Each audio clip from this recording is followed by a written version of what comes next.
अस्सलाम वालेकुम। एक्सरसाइज 18.1 इसका क्वेश्चन नंबर 3 है। If 5 bracket 4x minus 2y bracket close is equal to 3x minus 4y find x ratio y। अब देखिए ये इक्वेशन हमें मिली है और हमें फाइंड क्या करना है, x रेशियो y। देखिए हमें यहाँ पर x या y की वैल्यू फाइंड नहीं करनी, x की y के साथ रेशियो फाइंड करनी है। लेकिन मकसद वही है, रेशियो कैसे फाइंड होगा, जब हम इनकी वैल्यू को फाइंड करेंगे। तो अब यहाँ पर हम इस इक्वेशन को पहले सिंपल करेंगे। देखें इक्वेशन में क्या है, ये 5 इस ब्रैकेट के सामने रखा है बगैर किसी निशानी के। तो इस तरह कभी भी कोई नंबर रखा होगा बगैर किसी निशानी के, अगर यहाँ पर कोई निशानी ना हो तो समझो कि ये 5 जो है इन दोनों रकम्स के साथ बारी बारी मल्टीप्लाई है। तो मैं इस 5 को पहले 4x के साथ मल्टीप्लाई करता हूँ और फिर -2y के साथ मल्टीप्लाई करता हूँ। तो 5 और 4 को जो मल्टीप्लाई करेंगे तो 20x मिलेगा। x इसके साथ है तो मल्टीप्लाई करने से 20x, और माइनस इंटू प्लस, तो -5 को 2 से मल्टीप्लाई करता हूँ 10, और y इनके साथ ऐसे रखेंगे। और ये जो हैं पहले से ही अलग अलग वेरिएबल्स हैं तो इनको हम ऐसे करके दोबारा रखेंगे। अब हम क्या करते हैं, अब देखें यहाँ पर मैं क्या करता हूँ, जो x वाली वेरिएबल है वो x वाली साइड में ही ले जाऊँगा, एक साइड में कर दूँगा, और जो y वाले हैं उनको एक साइड में कर दूँगा। ये 20x है, इसको लिखता हूँ, और ये जो 3x इस तरफ है यहाँ पर ये प्लस का है, माइनस का नहीं है, ये माइनस इसके साथ है। तो ये जो 3x है ये प्लस का नंबर है, इसको मैं शिफ्ट करता हूँ जब इस साइड, तो इसकी साइन चेंज होगी माइनस में, तो ये 3x माइनस का बनेगा। और ये जो माइनस का 4y है ये पहले अपनी साइड में है। अब यहाँ से ये वाला -10y को मैं शिफ्ट करता हूँ तो साइन चेंज होगी +10y में। अब 20x से -3x निकाल सकता हूँ। अब ये दोनों लाइक टर्म्स हैं, अब हम इनको प्लस या माइनस कर सकते हैं। यहाँ पर हम इन दोनों को प्लस माइनस नहीं कर सकते क्योंकि ये लाइक टर्म नहीं है। अलजेब्रा में लाइक टर्म्स लाजमी होने चाहिए, तभी हम प्लस या माइनस कर सकते हैं। इसी वजह से हमने इनको शिफ्ट किया ताकि ये दोनों लाइक टर्म्स एक साइड में हो और ये दोनों लाइक टर्म्स एक साइड में हो। तो अब यहाँ पर 20x से -3x निकालते हैं तो 17x बनेगा।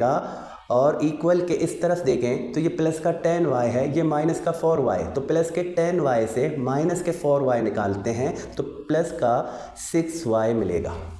अब यहाँ तक हमें मिल चुका।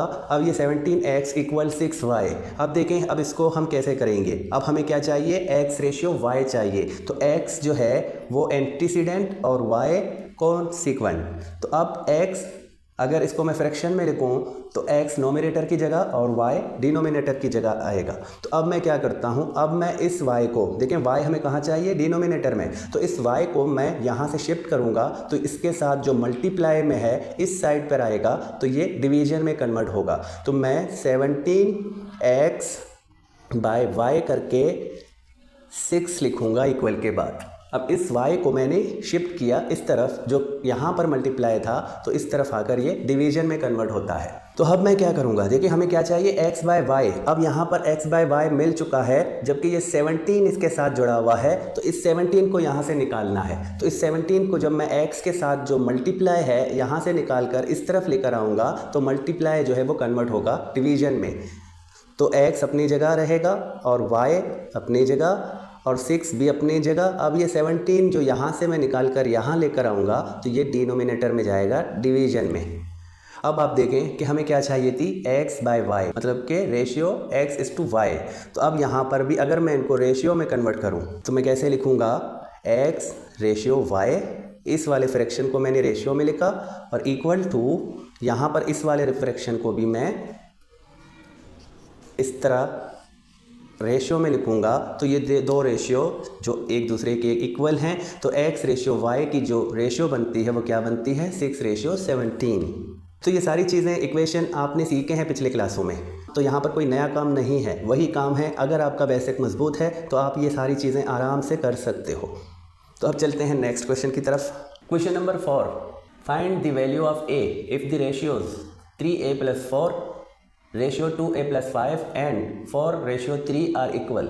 तो दो रेशियोज़ हमें मिले हैं, दोनों एक दूसरे के इक्वल हैं, ये भी बताया गया है। और अब हम क्या करते हैं, हम a की वैल्यू को फाइंड करते हैं। तो दो रेशियोज़, ये दोनों, ये एक रेशियो है और दूसरी रेशियो ये है, और ये दोनों एक दूसरे के इक्वल हैं। तो आपने पिछले क्लासों में एक और काम भी पढ़ा है, प्रोपोर्शन।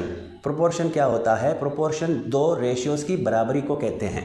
तो यहाँ पर जो मैंने ये लिखा है ये प्रोपोर्शनल है, तो यहाँ ये रेशियो इस रेशियो के इक्वल है। तो अगर आपको प्रोपोर्शन याद हो तो प्रोपोर्शन में एक काम होता है कि product of extreme is equal to product of means. तो मैं वो तरीका भी आपको समझाता हूँ और ये जो हमारा यहाँ पर फ्रैक्शन वाला टाइप है वो भी आपको समझाता हूँ। तो पहले मैं यहाँ पर इसको फ्रैक्शन टाइप में या फ्रैक्शन वाले मेथड में सॉल्व करूँगा और नेक्स्ट में इसको मैं प्रोडक्ट ऑफ मीन और प्रोडक्ट ऑफ एक्सट्रीम को इक्वल करके इसको सॉल्व करने का तरीका समझाऊंगा। तो देखिए क्या करना है, इसको मैंने पहले फ्रैक्शन में लिखना है। तो 3a + 4 और 2a + 5 ये एक रेशियो है जिसको मैंने यहाँ पर फ्रैक्शन टाइप में लिखा है या फ्रैक्शन मेथड में लिखा है। और ये वाला 4/3 तो इसको भी मैंने फ्रैक्शन में लिखा। अब फ्रैक्शन हो गए तो फ्रैक्शन में क्रॉस मल्टीप्लिकेशन, ये यहाँ पर डिवीजन में है तो इसको मैं यहाँ पर शिफ्ट कर दूँ तो मल्टीप्लिकेशन में कन्वर्ट होगा। और ये यहाँ पर जो डिवीजन में है इसको मैं इधर शिफ्ट कर दूँ तो ये भी मल्टीप्लिकेशन में कन्वर्ट होगा। मैं इस 3 को इसके साथ मल्टीप्लाई करूँगा और इस 2a + 5 को 4 के साथ मल्टीप्लाई करूँगा। मैं पहले करता हूँ 3 × 3a + 4। अब देखिए मैं यहाँ पर मल्टीप्लाई की साइन नहीं दे रहा, मैं ब्रैकेट दे रहा हूँ। ब्रैकेट का मतलब ये 2 टर्म वाला जो एक्सप्रेशन है ये 3 के साथ मल्टीप्लाई है। अगर सिर्फ मल्टीप्लाई की साइन रखूँगा तो ये दोनों जस्ट मल्टीप्लाई होंगे। तो हमने कभी भी इस तरह करना है तो हम ब्रैकेट रखते हैं ताकि ये वाला जो अब 3 है ये इसके साथ भी मल्टीप्लाई होगा, ये +4 के साथ भी मल्टीप्लाई होगा। और इक्वल के बाद इस 4 को रखता हूँ और इस वाले को भी इस तरह ब्रैकेट में रखूँगा 2a + 5 करके। अब मैं इनको सिंप्लीफाई करता हूँ तो ये 3 जो है इन दोनों के साथ मल्टीप्लाई है तो इसको मल्टीप्लाई करूँ तो 9a प्लस, अब इन दोनों को मल्टीप्लाई करता हूँ तो 12 और इक्वल के इस तरफ 4 है इन दोनों के साथ मल्टीप्लाई तो 4 को 2 से मल्टीप्लाई करूँ 8a और प्लस इन दोनों का मल्टीप्लाई 20। तो अब यहाँ देखें ये लाइक टर्म नहीं है, ये लाइक टर्म नहीं है तो मैं ना इसको सिंप्लीफाई कर सकता हूँ ना इसको सिंप्लीफाई कर सकता हूँ। तो मैं क्या करता हूँ, मैं शिफ्टिंग करूँगा। मैं दोनों कांस्टेंट को एक साइड में रखूँगा और दोनों वेरिएबल्स वालों को एक साइड में रखूँगा ताकि मैं इनको सिंप्लीफाई कर सकूँ। तो ये जो 9a है ये अपनी जगह होगा और 8a जो कि यहाँ पर प्लस का है इसको शिफ्ट करता हूँ तो ये आएगा -8a। अब इक्वल के बाद जो ये 20 प्लस का है इसको रखेंगे और इस 12 को इस तरफ शिफ्ट करता हूँ तो इसकी साइन चेंज होगी, -12 बनेगा। अब देखें दोनों लाइक टर्म्स हैं, 9a से -8a होगा तो जस्ट a मिलेगा हमें और यहाँ पर 20 से 12 को माइनस कर दूँ तो 8 मिलेगा। तो इस तरह a की वैल्यू क्या मिली हमें, 8। तो अब यहाँ पर देखें अगर मैं a की जगह पर मैं 8 रखूँगा और इसको सिंप्लीफाई करूँगा तो 4/3 के इक्वल होगा। मैं वेरीफाई करके समझाता हूँ आपको। देखें 3, अब a की जगह मैं 8 रखूँगा +4 और 2 a की जगह 8 + 5। मैंने ये वाला फ्रैक्शन लिया है और 8 की वैल्यू रखी है। मैं अब इसको सिंप्लीफाई करूँगा और मुझे ये वाला मिलना चाहिए क्योंकि ये इक्वल है, ये दोनों इक्वल हैं। तो इसको सिंप्लीफाई करूँ तो मुझे 4/3 मिले। 3 को 8 से मल्टीप्लाई करते हैं 24 + 4 और यहाँ पर इन दोनों को मल्टीप्लाई करने से 16 + 5 तो 24 को 4 से प्लस कर दूँ 28 और इन दोनों का प्लस 21। अब दोनों सेम टेबल 7 से सिंप्लीफाई होंगे, इसको 7 का टेबल 4 टाइम और इसको 7 का टेबल 3 टाइम। तो देखिए हमें क्या मिला, 4/3। तो अब यहाँ पर आपको समझ आई कि हम a की वैल्यू को फाइंड करने के बाद अगर a की जगह पर उसकी वैल्यू रखेंगे तो ये दोनों इक्वेशन एक दूसरे के इक्वल बनेंगे।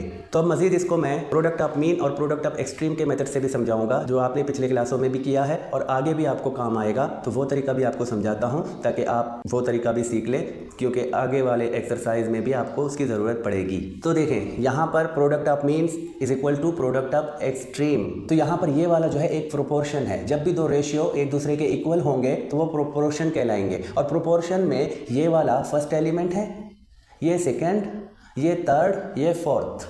तो यहाँ पर जो सेकंड एंड थर्ड जो कि सेंटर में है तो ये दोनों मीन्स कहलाते हैं, ये दोनों मीन्स कहलाते हैं। और जो बाहर वाले यहाँ पर फर्स्ट टर्म और यहाँ पर ये लास्ट टर्म, ये दोनों एक्सट्रीम कहलाते हैं। तो अब product of means is equal to product of extreme. तो इन दोनों का मल्टीप्लिकेशन बराबर है या इक्वल है इन दोनों के मल्टीप्लिकेशन के। तो मैं इसको अब क्या कर सकता हूँ, 3 को इसके साथ मल्टीप्लाई करूँगा और 4 को इसके साथ मल्टीप्लाई करूँगा। तो मैं ये वाला मेथड यहाँ पर यूज़ करूँगा, 3 को इसके साथ 3a + 4 equal to 4 is equal to 2a + 5। अब देखें आपको जस्ट ये वाला इक्वेशन मिल रहा है। तो मज़ीद आप इसी तरह सॉल्व कर सकते हो जो हमने यहाँ पर किया है, लेकिन आप फ्रैक्शन बनाए बगैर, क्रॉस मल्टीप्लिकेशन किए बगैर आप अगर प्रोडक्ट ऑफ मीन्स और प्रोडक्ट ऑफ एक्सट्रीम यूज़ करोगे तो आप जस्ट क्या करो, आप दोनों अंदर वालों को एक साइड पर मल्टीप्लाई करके रखो और दोनों बाहर वालों को दूसरी साइड पर मल्टीप्लाई करके रखो, तो ये दोनों एक दूसरे के इक्वल होते हैं। तो अब मैं यहाँ पर इसको भी कंप्लीट करके दिखा दूँ। 9a आएगा और प्लस इन दोनों का मल्टीप्लाई 12 और यहाँ पर 8a + 20, यही काम होगा। मैं जस्ट यहाँ पर इसको कंप्लीट करके आपको समझा दूँ कि यहाँ यही मेथड करना होगा। अब इन दोनों को साइड सेम करेंगे तो -8a बनेगा और 20 ये वाला शिफ्ट होगा तो -12 और यहाँ पर a और इन दोनों का इक्वल क्या बनेगा, 8। तो ये जो है method product of means is equal to product of extreme करेंगे, और ये मेथड जो है फ्रैक्शन वाला जिसमें हम क्रॉस मल्टीप्लिकेशन करके इसको मज़ीद सिंप्लीफाई करेंगे। आप जो भी मेथड यूज़ करो दोनों का आंसर सेम मिलेगा आपको। तो इसी के साथ इस वीडियो का एंड करेंगे और नेक्स्ट क्वेश्चंस के लिए नेक्स्ट वीडियो में आएंगे। तब तक के लिए खुदा हाफिज़।